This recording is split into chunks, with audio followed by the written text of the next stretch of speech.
Hello and welcome back to another episode of Peter Plays Guitar. Today I'd like to tell you a story about how I found and why I bought this beautiful electric guitar. It all started about 2 years ago when I lived in Casper, Wyoming.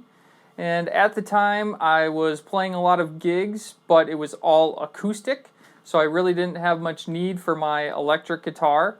It was a nice guitar. It was a Gibson Les Paul, but I felt bad that it was just sitting in its case collecting dust while someone else could be using it.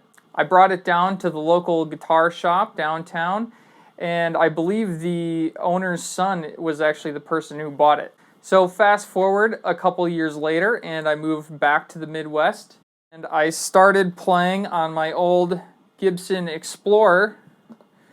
Now this was the first proper electric guitar I had ever bought. I think I've had this thing for probably 15 years, and I played it all through school, played it at all sorts of different shows. I've even gotten to the point where I'm wearing away the finish on the neck. I really do love this guitar, but I just felt ready for something else. Not only was I kind of over the extreme body style, I was trying to learn a very particular Opeth song called Ghost of Perdition. If you know anything about Opeth, you know that some of their songs go on for quite a long time.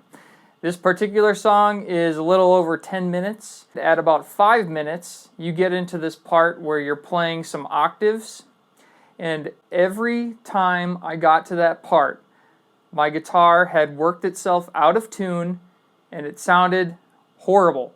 It sounded bad to the other people who were listening in the house while I was practicing, but it sounded bad to me, and it made me stop, retune my guitar, and either continue on or I would just get frustrated and want to play back on my acoustic.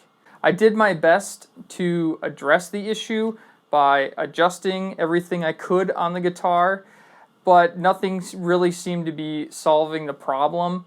Now I realize I probably could have got new tuners installed on the guitar and taken it somewhere to have a professional work on it, but again, I was kind of over that guitar, and I already had it in my mind that I wanted something else.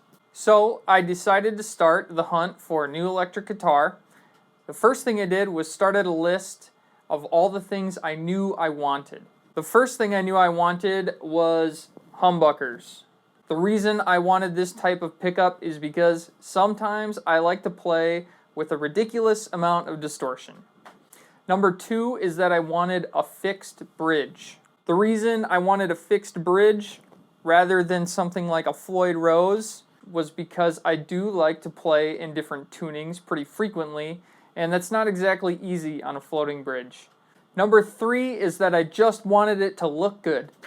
Now that may sound funny, but when I have an instrument that I really like the look of and it's just nice to have out on display, when I look at it and I'm sitting there staring at it, it makes me want to play it. Number four is that I just want it to stay in tune. So I started my search online by using, the drop-down filters, either on Guitar Center or Sweetwater or whatever. I would just check all those boxes on the filter and I would see what would pop up. I was, scrolling through all the different guitars, kind of looking for a body style and a shape that I liked. And I came across PRS. It was the SE version of this guitar. This is the 594 McCarty. I had actually previously owned a PRS Torero SE, and I really liked that guitar, but it had a Floyd Rose, which is why I ended up getting rid of it. I then got the idea that maybe I would look at another PRS. So I went to PRS's website, and then I saw this guitar. It had the fixed bridge, it had the humbuckers, it had a beautiful paint job, so I started just poring over reviews. I was looking at the SE model because it's much less expensive than the S2, which is what I have. I started seeing a lot of complaints about the build quality. People were just finding odd issues, and it didn't even seem like they were very consistent. I started looking at the S2. It's a USA-made guitar. Everyone was just saying how they loved the guitar and it was super reliable. And immediately I'm like, yes, that's what I want. I called every guitar shop within, 50 miles or so, asking if anybody had the guitar in stock that I could try.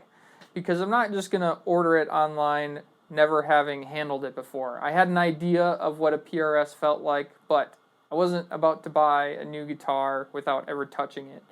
So I was unable to find the McCarty S2 anywhere in stock, but I did find the SE model. So I went to a shop and played on the SE, and I was like, okay, yeah, this feels good. And it was funny because I started playing with the tuning knobs on the SE model, and the sound completely cut out. And then you hear all this, dusty, like staticky sound.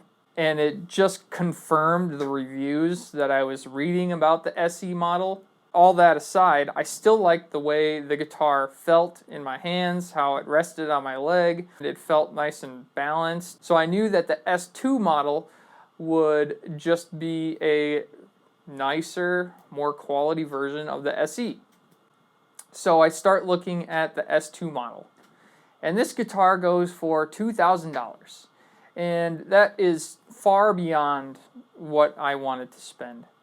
So I honestly kind of gave up on the search for a while because I was looking for used S2s and couldn't find anything. I was looking on Reverb and Sweetwater and calling shops, and I couldn't find anything in my price range, which was closer to $1,000. Then a funny thing happened, and my friend Eric texted me a picture of the exact guitar I was looking for. The S2 in red, and to make it even better, it was 3 miles away from my house. So I called the guy, went to his house, I played the guitar, I went through my normal routine, making sure there was nothing obviously wrong. Now, the finish definitely isn't perfect, and there's some small scratches, but honestly, I really don't care, because I plan on buying this guitar to play it and to use it, and it's going to get scratched. That's just part of it. To me, it builds character. We went back and forth a little bit on the price, and I ended up getting this guitar for $1,200. This guitar is almost in mint condition, and I got it for $1,200, and it's normally $2,000. I spent a little more than I was planning, but because I knew all the things that I wanted, and I had waited until I found that exact guitar, I feel good about it. No buyer's remorse. I love the guitar, and I hope to play it for the next 10 years. Now, this guitar is not the guitar for a lot of people for all sorts of reasons, but this is the right guitar for me. And I guess if there's any key takeaways here, it'd be figure out what you want, why you want it, wait until you find the right one. It took a little patience, and I almost thought I was never going to own this guitar. Without Eric stumbling across that ad on Facebook, I never would have found it. So it's kind of funny how it works out sometimes, but I couldn't be happier, and I look forward to playing it until my fingers start to bleed. Let me know in the comments if you enjoyed this bit of storytelling and whether or not you'd like to hear more in future episodes. For now, I'm going to get back to playing some guitar, and as my friend Brian always used to say, till next time.